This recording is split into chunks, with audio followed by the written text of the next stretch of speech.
Suite aux décisions prises en séance extraordinaire de la direction exécutive nationale du PRD, tenue le lundi 21 mars 2016 à Porto Novo, une délégation du parti conduite par votre serviteur, l'honorable Augustin Awanvo-Ebla, président du groupe parlementaire PRD, a rencontré ce jour, mardi 22 mars 2016, M. Lionel Zinsou, Premier ministre, candidat à l'élection présidentielle de mars 2016, soutenu par le parti. Plusieurs sujets ont été discutés ayant trait à l'organisation, voire le déroulement des scrutins et à leur suite. Abordant les conditions générales des dites élections, la délégation a exprimé sa satisfaction à l'endroit de la Sénat et des autres institutions de la République pour la bonne tenue du scrutin et la promptitude dans la publication des grandes tendances. À cette occasion,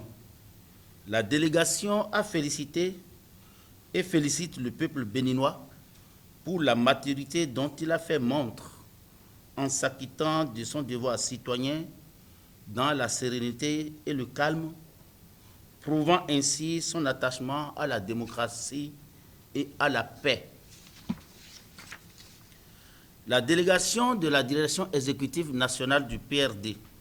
a salué le candidat Lionel Zinsou pour avoir adopté, suite au verdict des urnes, un comportement républicain en reconnaissant sa défaite et en félicitant promptement son challenger, mettant ainsi un terme à diverses spéculations. Analysant les grandes tendances des résultats rendus publics par la Sénat, la délégation a fait savoir que la direction exécutive nationale a compris le message à elle adressé par les militants, les sympathisants et les électeurs du PRD et a décidé de le prendre en compte conformément à la résolution du Conseil national tenue à Ifaï le 22 février 2014 et relative à sa volonté de participer à l'exercice du pouvoir d'État en lieu et place d'une posture d'opposition. La direction exécutive nationale du PRD félicite chaleureusement le candidat Patrice Talon pour sa brillante élection et l'assure du soutien du Parti du Renouveau démocratique PRD dans l'accomplissement de la tâche de redressement économique, de réforme institutionnelle et de renforcement de la cohésion et de l'unité nationale. Vive le Bénin démocratique, que Dieu bénisse le Bénin et protège tous ses fils. Je vous remercie.